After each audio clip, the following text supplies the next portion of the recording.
Now, the tale of the tape from the Allianz Arena was a tale of woe for Bayern Munich, wasn't it? Liverpool, over the two legs, we should say, this is, out-shooting Bayern 25-16. Look at the shots on goal. Bayern had 2 shots on goal over the 180 minutes, despite having slightly more of the ball than Liverpool and more passes completed. The expected goals, the expected reaction from the German press. You don't even need a translation, do you? All sorts of references to Deutsch disaster and debacle.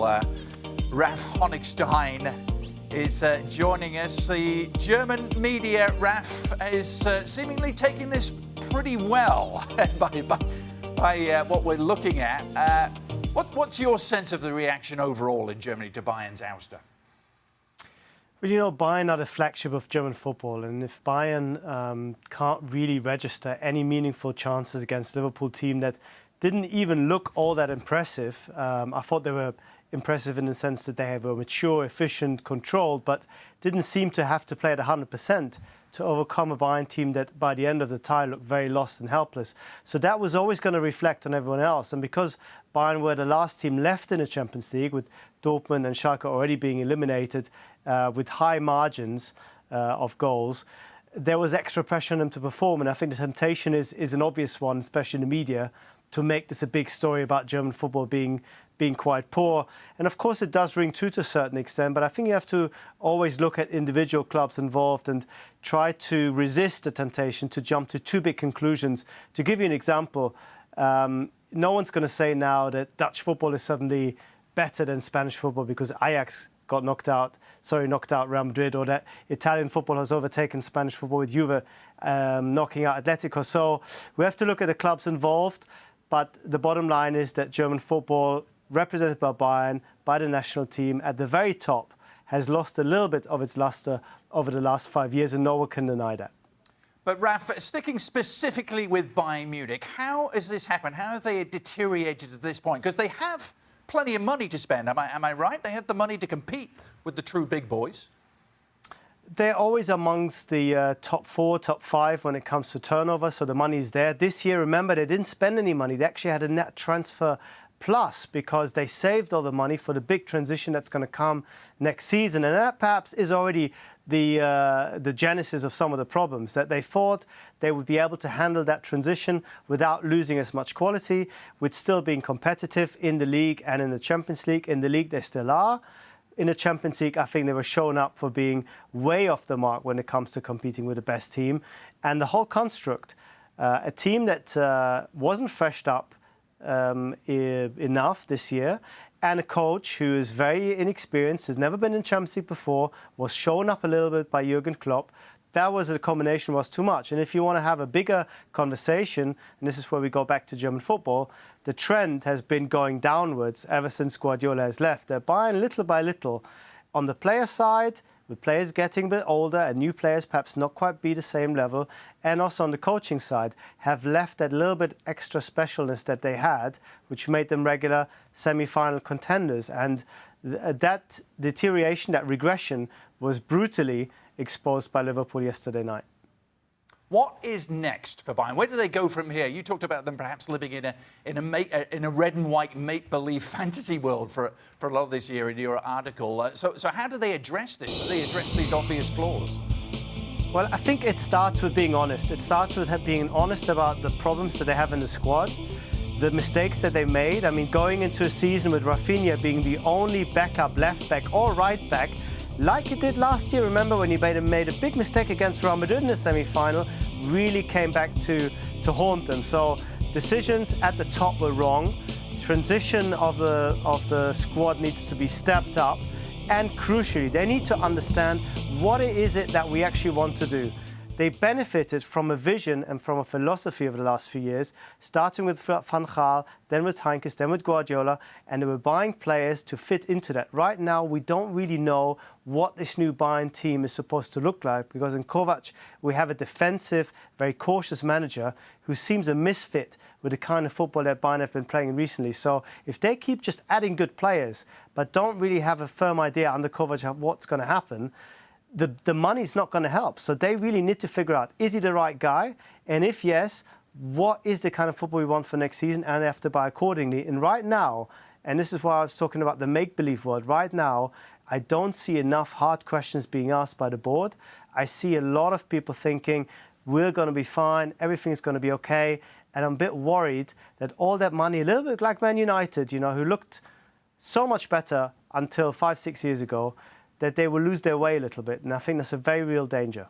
Guys, no Bundesliga teams in the quarterfinal of the Champions League for the first time since 2006. It's pretty stark. Well, it's pretty stark, but listen, if Bayern are the flagship, then the flagship has lost its flag because they're just not very good. Right. And I'm actually interested. Kovac just seems to be taking some stick. And I agree with Rafa. As far as experience is concerned, Kovac doesn't have it. But what's going on with the two guys sitting up in the tower? Hoeness, Hoeness and Rummenigge. Rummenigge, yeah. They're the ones that are supposed to be giving their manager or their coach a team to put on the field, and then they're criticising Kovac for setting the team up the way he did. What else was he supposed to do? These two guys have given him a back line that can't run. So you can't go against a team like Liverpool and go all out and attack. You have to be cautious. So these two guys, for me, seem to be getting away with an awful lot. Rafa, do you agree? To an extent, yes. I don't necessarily agree that the back four is that bad. I think that's been overplayed. It comes to collective defending. I don't think Matip is necessarily a better centre-back than Hummels, Boateng or Süle, and you can cope with that. But the issue is they made a mistake. They made a mistake of thinking the squad was going to be good enough and Kovac was going to be good enough. And let's not forget, he is there because the guys that they really wanted, they couldn't get. First, Jupp Heynckes, who refused to stay on, then Thomas Tuchel, who decided PSG offer is better than a theoretical offer from Bayern that might never arrive. So Kovac is there because the guys they did want, they didn't get. And he might still be there because they still can't get the guys that they might want. So you can blame them for that, I think rightly, in not seeing the bigger picture and putting themselves in a position where they ended up with a squad and a manager where they feel it's actually not quite good enough. But the big change, at least on the squad side, is going to come in the summer. It's only 6 years, let's face it, less than 6 years since an all-German Champions League final. And the year after that, Germany won the World Cup. Do you read what many people are reading into this with the Bundesliga or not? On the one hand, I do believe that a lot of these things are cyclical. And it, as you're seeing with the English clubs, and fans of those clubs are now recognising. But at the same time, you look at Bayern and their squad, and you have to be concerned with, as much as you understand an ageing squad and you wanted to have a certain sense of loyalty to that squad, you saw the likes of AC Milan do something similar not so long ago, it seems, and how they have kind of struggled ever since. You don't feel that Bayern are going to go that bad, but you just wonder if history is repeating itself here. And we all watched the German national team at the World Cup in Russia and thought, wow, that's a one-off. But is there deep-seated concern? Well, I think there's got to. I mean, let's just talk about Bayern Munich for a few seconds. To me, there was two aspects to the game. Number one, they were terrified of Liverpool on the fast break. And two, when they had possession of the ball, how do you nullify the opposition? How do you nullify Liverpool? You keep possession of the ball. And what they didn't have players that were technical enough and brave enough, A, to keep the ball and pass the ball around, to get to Lewandowski. Lewandowski was isolated. He looked as though he had no legs in him anymore. So the aspects of the game tells me that this Bayern Munich side needs to be absolutely overhauled completely, because I totally disagree with Raf. I think that the back four, if I'm looking at Hummels and the lad alongside him, I'm telling the lads to get me the ball, whether it's to feet or spin over the top, because I think I could have a lot of fun that day. So I think that back four is a little bit wanted. Final thoughts, Raf?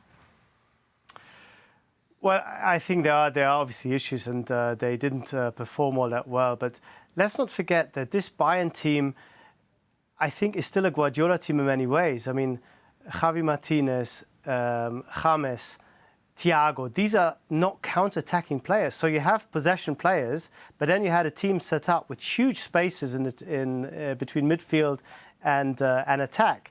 And Kovac wanted his players to be really, really wide, so they were completely isolated and played wonderfully into Liverpool's hands. So I think the basic idea of Kovac was exposed as being far too limited and one-dimensional.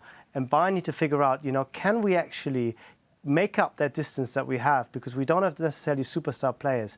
Can we make up the distance playing that kind of football with this kind of team? And the answer has to be no. So something's got to change, either on the team side, on the coaching side, or best of all, on both.